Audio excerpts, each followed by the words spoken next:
अच्छा, हमें डॉक्टर नौशीन हामिद ने ज्वाइन किया है, उनसे भी बात कर रहे थे। ख़ास तौर पे हुकूमत क्या मेजर्स, मज़ीद मेजर्स लेने के कुछ सोच रही है कि नहीं, because this is a very serious situation, can turn into a very serious situation for Pakistan. Doctor साहब, thank you for joining us. सबसे पहले तो आपसे यही पूछेंगे कि दुनिया में ऑब्वियसली कोरोना के नए वेरिएंट ने बड़ा खौफ फैला दिया है। अभी हम डॉक्टर जावेद अकरम से भी समझने की कोशिश कर रहे थे कि ये क्या है, बड़ी तेज़ी से फैलता है। जाहिर है कि पाकिस्तान में भी कुछ परेशानी है। सफरी पाबंदियों के अलावा हुकूमत का क्या प्लान है, क्योंकि वो तो खैर नंबर 1 पे है कि सफरी पाबंदियां अब लगनी चाहिए। जी देखें, इस वक्त तो सबसे पहला खतरा तो यही है, चूंकि ये वेरिएंट साउथ अफ्रीका से निकल के दुनिया के कुछ ममालिक में फैल चुका हुआ है। तो सबसे पहले तो यही है कि जो 7 कंट्रीज हैं जहां पे इस वेरिएंट की मौजूदगी जो है अफ्रीका में प्रूव हुई है, उनके ऊपर सफरी पाबंदियां लगा दी गई हैं।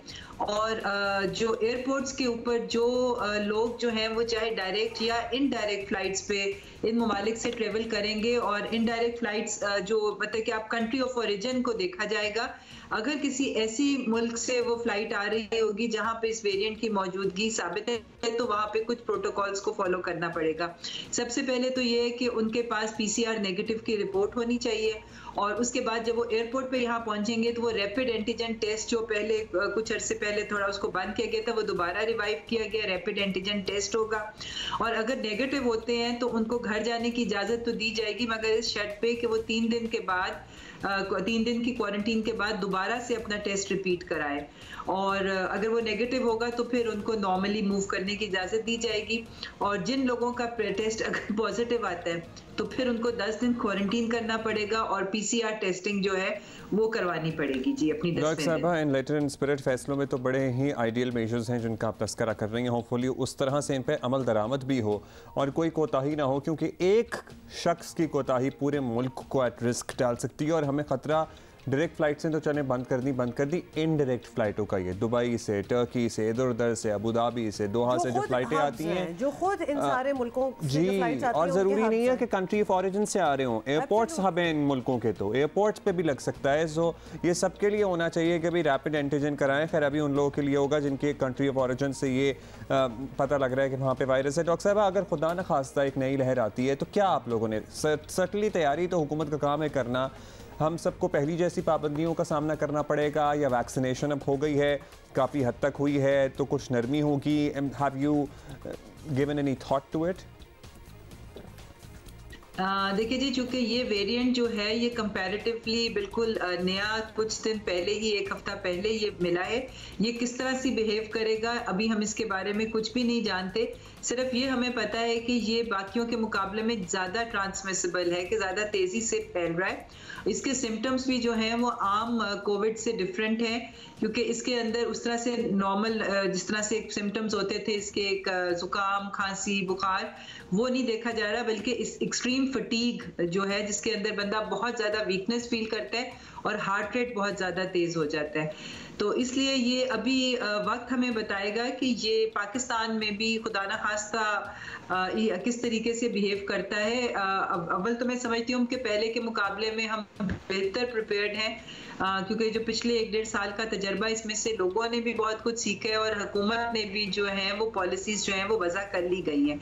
तो हमें उम्मीद तो यही है कि NCOC की जो सिफारिशात पहले भी रही हैं कि हम बहुत ज़्यादा पाबंदियों पे नहीं जाना चाहते, इकोनॉमी को जारी रखना चाहते हैं, रोज़मर्रा की मैक्सिमम जो चीज़ें हैं वो कंटिन्यू रहें, मगर ये डिपेंड करेगा आने वाले दिनों में कि हमें क्या रिपोर्ट्स मिलती हैं। पर हमें उम्मीद है कि जो नॉर्मल SOPs जो हैं अगर उनको लोग फॉलो करते रहे तो हमें सख्त पाबंदियों की जरूरत नहीं पड़ेगी। हुकूमत जो भी इंतजामात करे, ये भी बड़ा ज़रूरी है कि इस बार शफाफियत हो, वरना एक बार फिर कोरोना फंड में अरबों की बेज़ाब्तगियों की खबरें सामने आ सकती हैं, जो कि अभी भी हो रहा है, which is very concerning. Global embarrassment भी है जी, ग्लोबल लेवल अगर देखा जाए, खासतौर पे निशानदेही भी अगर वही कर रहे हैं और तब हमें पता चल रहा है, और ख़ासतौर पे आवाम को भी अब पता चल रहा है, तो that is a little embarrassing, specially क्योंकि हम इतनी तारीफ़ करते हैं कि हमने बड़ी अच्छी तरह इसको कंट्रोल किया। तो इन बेज़ाब्तगियों की कोई तफ्तीश करा रही है हुकूमत, या ज़रूरी नहीं समझा, या फिर आपकी प्रायोरिटी बन गया? मतलब ये how are you tackling it? जिस मत में जो है बेज़ाब्तगी को रिपोर्ट किया है उन ठहराया जा रहा है और उसकी इन्वेस्टिगेशन हो रही है, क्योंकि ये डिफरेंट उन्होंने मद में बताया गया है कि कहाँ कहाँ पर जो है उनको बेज़ाब्तगी मिली है, तो उन चीज़ों को एड्रेस किया जा रहा है, उनको देखा जा रहा है और जो जो उसके रिस्पॉन्सिबल हैं उनको ना सिर्फ क्वेश्चन किया जा रहा है, मगर ये भी इंशाल्लाह ताला इंश्योर किया जाएगा कि आइंदा इस किस्म की कोई गुंजाइश जो है वो ना बचे कि इस किस्म की बेज़ाब्तगियाँ हो सकें। चलें, होपफुली ना। बहुत शुक्रिया आपका नौशीन हामिद साहबा। क्योंकि बहुत बहुत शुक्रिया डॉक्टर साहबा, क्योंकि जब इस किस्म की कुछ ग्लोबल कैटास्ट्रफीज हो रही होती है ना, जैसे ये पेंडेमिक, मतलब एक पैनिक सिचुएशन थी और एकदम से काम शुरू भी हो गया, तो लिहाजा इसमें डिस्क्रिपेंसीज हो, खासतौर पे फंड्स की बात हो रही है, ये बड़ा डूएबल है, बिकॉज ये हो सकता है, हुआ होगा डेफिनेटली, बिकॉज आपको याद है जब जलजला भी आया था कितनी एड आई थी बाहर से, तब भी इस किस्म की बात उठी थी, क्योंकि दुनिया केओस में होती है। हाँ, सारी चीज़ें बंद थी, वर्क फ्रॉम होम था, सरकारी दफातर में भी छुट्टियां थी, तो काफी